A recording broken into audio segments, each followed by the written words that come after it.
이 로마서의 전개 방식이 디아드리베 방식이라는 사실을 말씀을 드렸습니다. 가상의 그런 질문을 던지고 거기에 따른 답을 줌으로 인해서 더욱더 그 복음에 이렇게 그 깊이 있는 진리 가운데 접근할 수 있도록 하는 그런 서술 방식을 사도 바울은 택하고 있다라는 것이죠. 그래서 오늘도 역시 질문 그리고 거기에 따른 답을 이렇게 제시하고 있습니다. 아마 이렇게 이제 1장 18절부터 이어졌던 내용들. 자, 이방인들은 다 죄인이죠. 그러면 유대인은 어쩌냐? 유대인도 다 죄인이라는 거예요.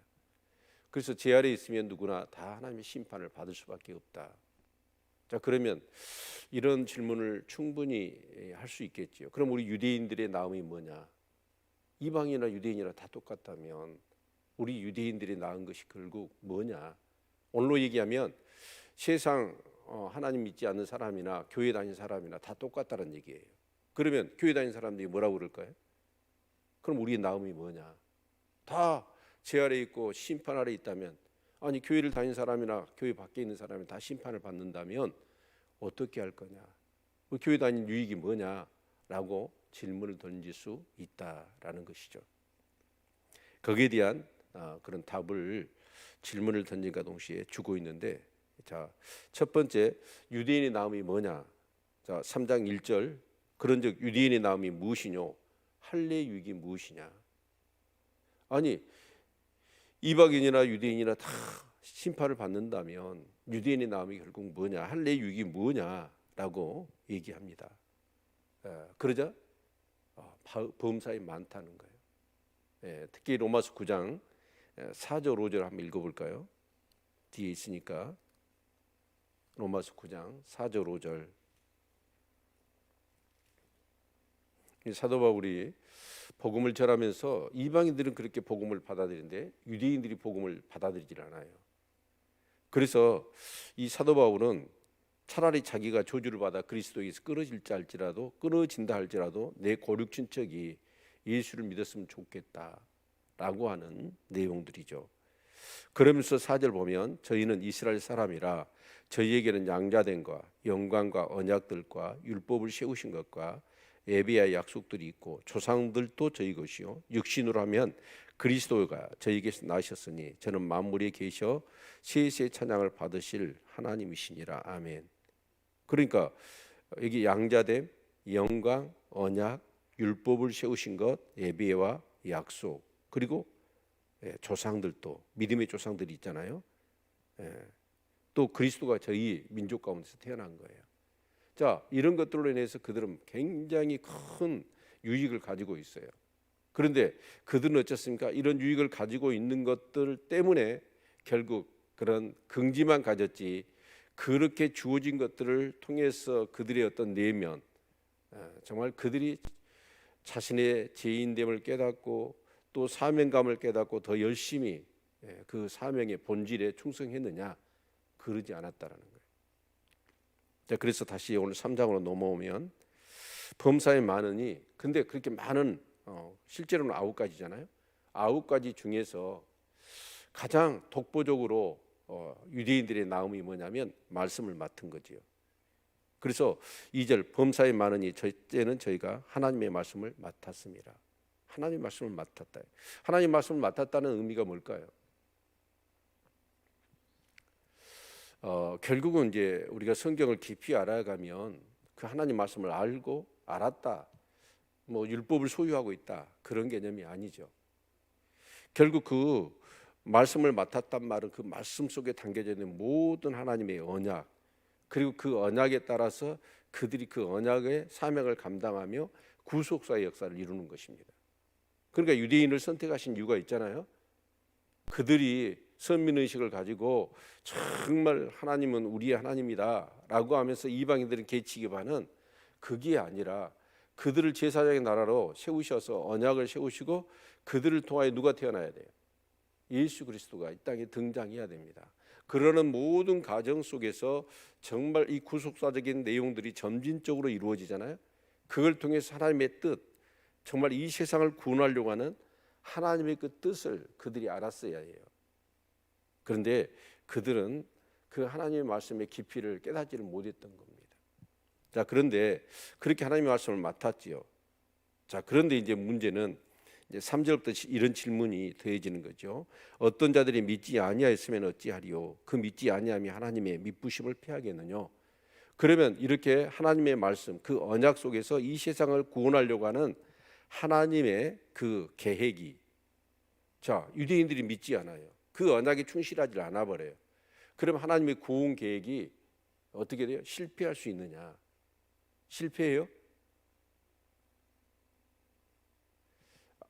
여러분 성경을 보십시오. 출애굽 시키잖아요. 출애굽 시키는데 출애굽 시키는 과정 속에 그들이 그 하나님의 기쁜 뜻을 알고 그 어떤 믿음을 갖고 사명감에 불타서 광야를 지나고 가나안 땅에 들어가려고 그러던가요? 한사코 그들은 애굽을 동경하고 정말 애굽에서 장지가 없어서 이 광야에서 우리를 죽이려 하느냐. 또 가나안 땅에 들어가려고 할 때는 어쩌죠? 애굽에서 광야가 정말 차라리 죽었으면 좋았을 뻔했다라고 하면서 하나님의 그런 모든 구원의 계획들을 깨닫지 못하고 눈앞에 보이는 어려움 때문에 그들은 항상 불평하고 원망하고 그랬잖아요. 자, 그렇게 하면 어떻게 하나님의 계획이 숲으로 돌아갑니까? 아니에요. 그 1세대는 다 죽더라도 그 다음 세대를 일으켜서라도 하나님은 구원의 계획들을 계속 이루십니다. 가나안 땅에 들어가서도 사사시대지요. 앙정시대가 이루어졌지요. 근데 그 시대를 통하여 몇몇은 하나님의 뜻을 깨달았어요.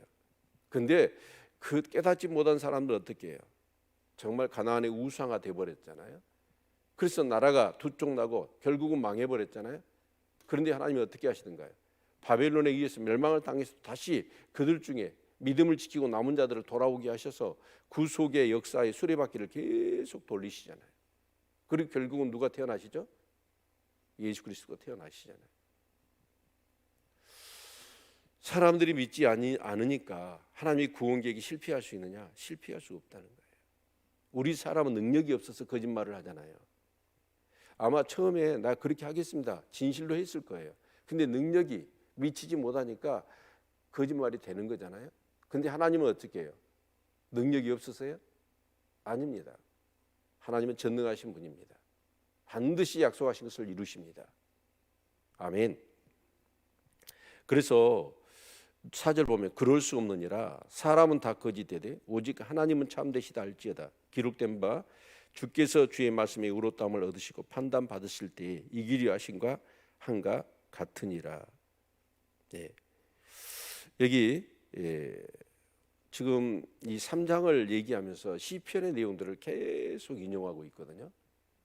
여러분 시편을 묵상하면서 결론이 뭔가요? 시편의 그 묵상의 내용들을 많은 사람들이 뭐 이제 다윗이나 솔로몬이나 또 아삽이나 많은 사람이 시편을 기록했지 않습니까?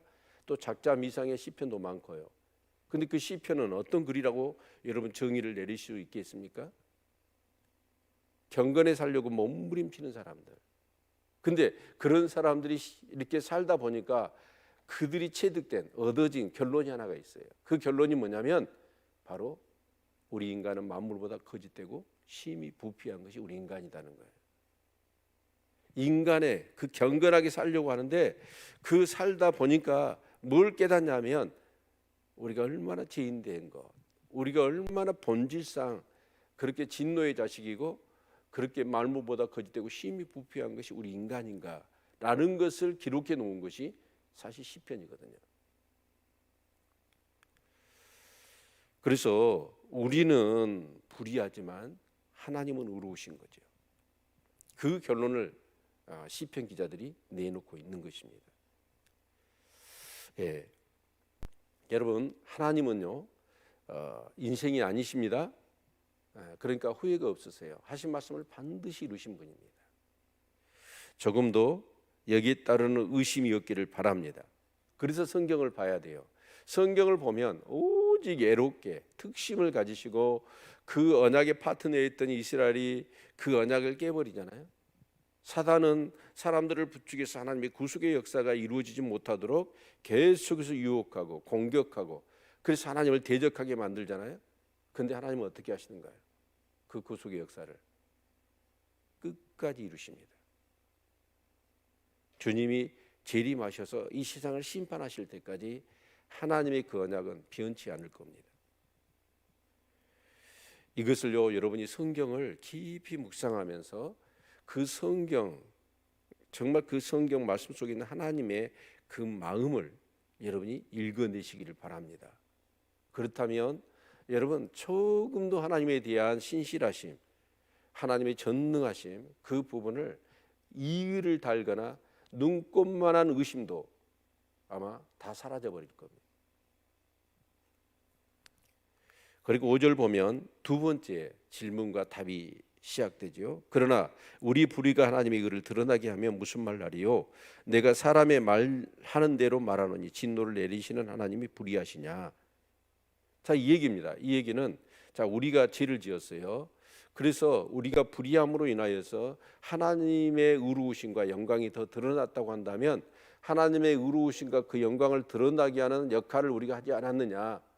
그러면 그 불의하다고 해서 하나님 우리를 심판하신다면 그게 맞는 얘기냐? 지금 이 질문을 던지고 있는 거예요. 이 로마서 6장 1절 2절의 말씀을 보면 죄 많은 곳이 은혜가 더하니까 우리가 더 죄를 짓자, 이 얘기하고 똑같은 거잖아요. 여러분, 죄가 많은 곳이 은혜가 더한다. 그러니까 우리가 더 죄를 짓자. 돼요, 안 돼요? 말이 안 되는 것이죠. 우리 불의함으로 하나님의 의가 드러난 거예요? 아니에요. 하나님은 성품상 거룩하신 분입니다. 우리가 죄를 지으면 하나님의 영광이 드러난 게 아니라 오히려 하나님 마음이 아프시고 그 죄로 인해 하나님과 우리 사이가 갈라지는 거잖아요. 이 성경이 기록된 이유가 뭐죠? 우리 죄 문제를 해결하기 위한 거 아닙니까?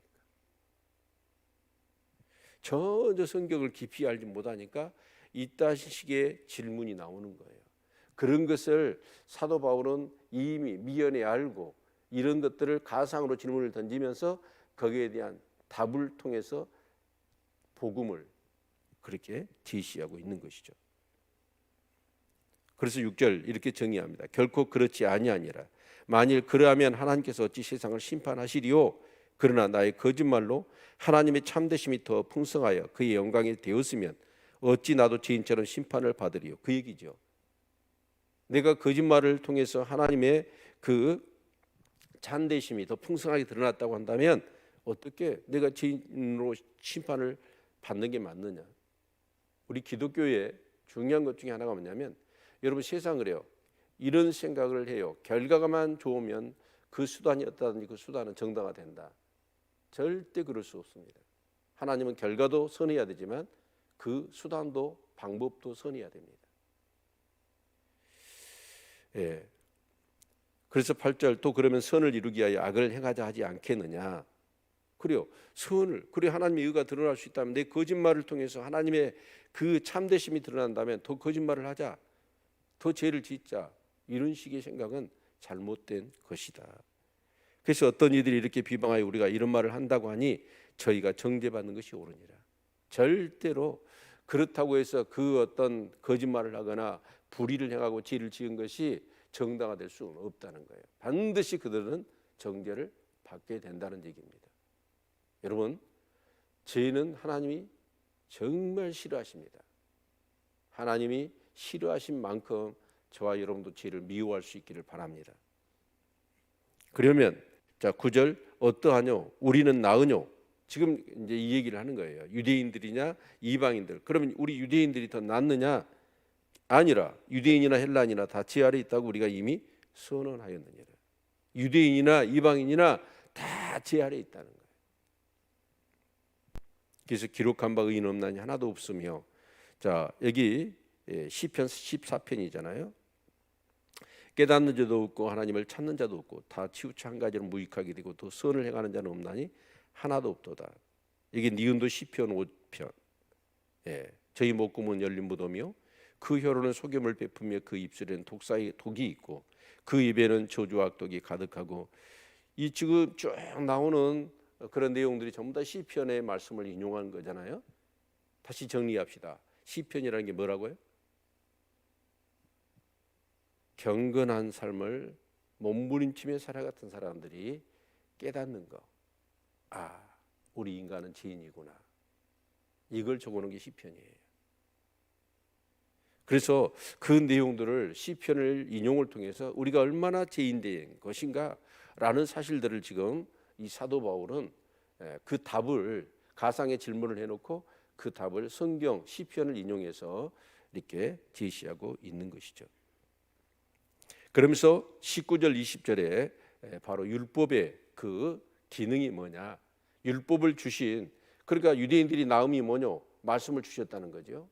자, 그러면 그 말씀을 받은 자들이 어떻게 그 말씀을 통해서 그 적용을 해야 되느냐라는 것이죠. 19절 20절 같이 한번 읽겠습니다. 시작. 우리가 알거니와 모든 율법이 말하는 바는 율법 아래 있는 자들에게 말하는 것이니 이는 모든 입을 막고 온 세상을 하나님 심판 아래 있게 하려 함이니라. 그러므로 율법의 행위로 그 앞에 의롭다 하심을 얻을 육체가 없나니 율법으로는 죄를 깨달음이라. 그럼 율법을 주신 목적이 어디에 있어요? 율법대로 살아서 의롭게 되라는 것이죠. 그런데 사람들이 이 땅에서 다 죄인이에요. 만물보다 거짓되고 심히 부패한 것이 우리 인간이에요. 그렇기 때문에 우리는 말씀대로 살아갈 수 있는 사람이 있어요, 없어요? 없어요. 결국은 그 율법을 주신 목적은 뭐냐면 죄를 깨닫는 거예요. 자, 내가 죄를 깨달았어요. 내가 죄인인 것을 깨달았어요. 어떻게 해야 될까요? 그래서 결국 죄를 깨달은 사람은 방법이 없어요. 죽어야 돼요. 지옥 가야 돼요. 그런데 하나님이 어떻게 하십니까? 해결점을 주시죠. 그게 누구예요? 예수 그리스도입니다. 그러니까 여러분 성경을 많이 안다고 여러분 자랑하거나 성경을 많이 안다고 정말 뭔가 어깨에 힘이 들어가고 절대 그럴 수 없습니다. 성경을 많이 알잖아요. 성경을 많이 알면 뭘 알아요? 내가 죄인됨을 더 아는 거예요. 그리고 죄인됨을 더 알고 진짜 걸레 같은 데의 심령, 어떤 방법을 통해서도 내가 의로울 수 없다는 사실을 절망한 사람들, 그런 사람들은 누구만 붙드냐면 예수 그리스도만 붙드는 거예요. 예수 그리스도만 붙든다는 얘기가 뭘까요? 아, 예수님이 우리 죄를 위하여 십자가에 피 흘려 죽으셨으니까 그 예수 그리스도를 의지하면 나는 죄 사함을 받는구나. 그것은요 3분의 1밖에 안 돼요.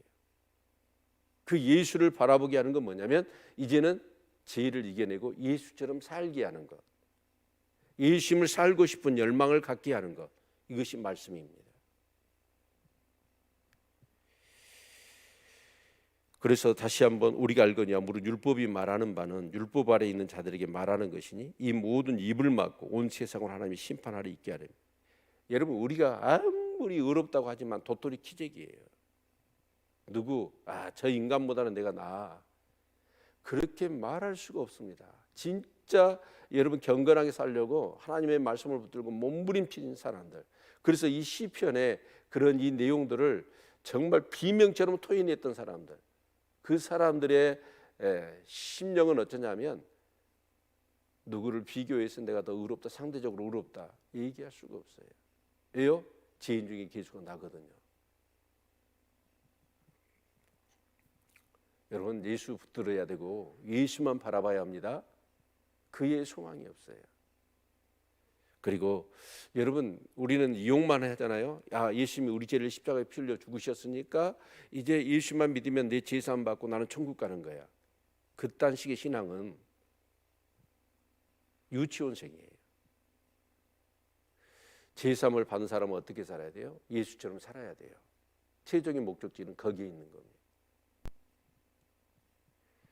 그래서 우리를 예수를 바라봐야 하는 거예요.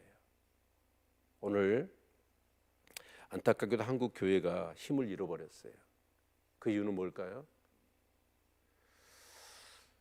정말 예수로 살지 못한 것 때문에 그렇습니다.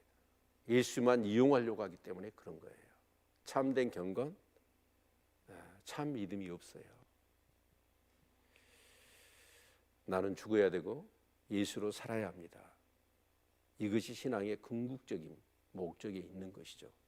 죽어서 갈 천국을 진짜 내가 믿는다면 이 땅에서도 천국과 같이 살아야 합니다.